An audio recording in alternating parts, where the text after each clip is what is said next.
मैं देश का अकेला लाडला कवि हूं जो विवाहित हूं, मगर मेरी पत्नी मेरा सम्मान नहीं करती भाई साहब। अब नहीं करती तो नहीं करती।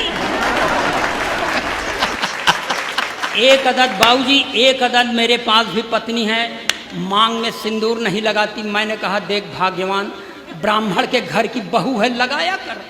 बोलती है नहीं लगाती। मैंने पूछा क्यों, तो मुझको समझाती है कि देखो ये सिंदूर वो चीज है जिस पर औरतें गर्व करती हैं। मैं किस पर गर्व करूं?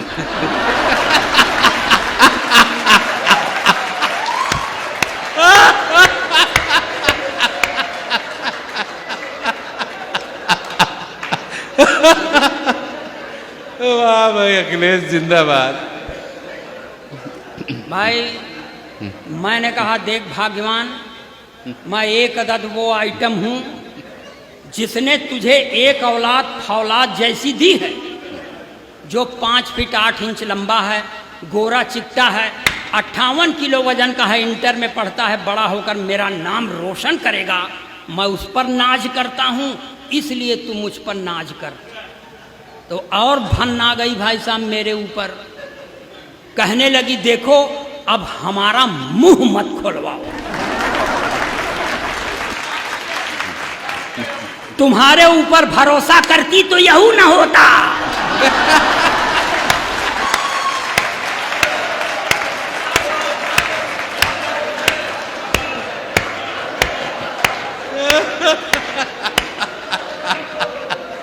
ये ऐसा होता है।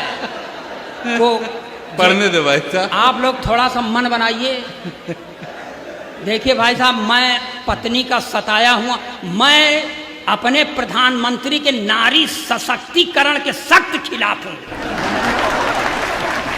नारी सशक्तिकरण का मतलब पुरुष अशक्तिकरण।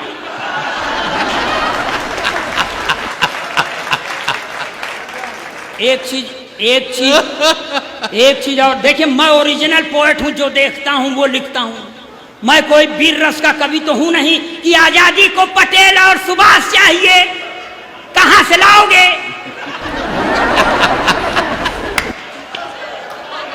अब मान लो आ गए सुभाष चंद्र बोस, तो कहेंगे तुम मुझे खून दो, हम तो न दे। जोन पाव 1.5 पाव बचा है वही चूस के बैठ जाए तो घर वाले क्या करेंगे?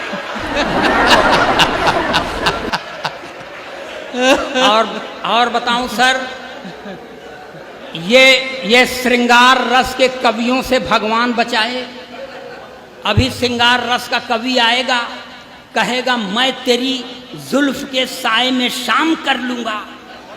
साला जुल्फ नहीं, नगर पालिका का गोदाम हो गया है क्या?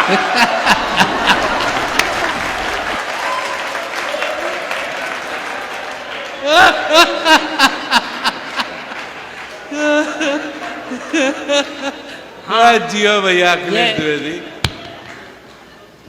ये इसलिए मैं ओरिजिनल पोएट।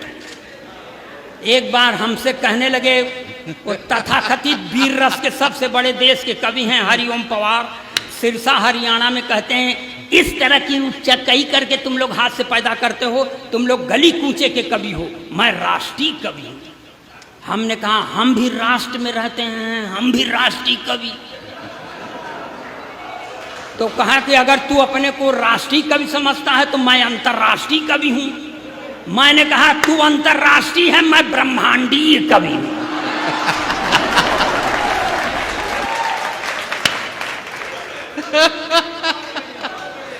जिंदाबाद अखिलेश।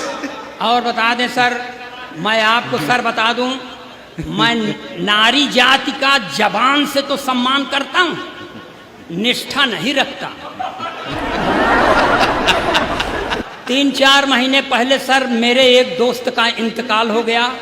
मैं 3-4 रोज बाद अपनी पत्नी को लेकर उसके घर मुकाम देने गया, तो मेरी पत्नी ने मेरे दोस्त की बेवा से पूछ लिया, बहन जी क्या हो गया था कि भाई साहब इतनी जल्दी खत्म हो गए?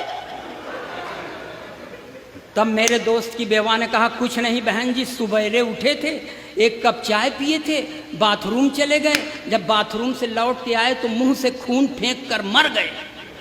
लगता है चाय की पत्ती में जहर था। इतना सुनने के बाद मेरी औरत ने मुझे घूर कर देखा और उसकी ओर मुखातिब होकर कहा, वही 2-4 चम्मच चाय की पत्ती दे दे।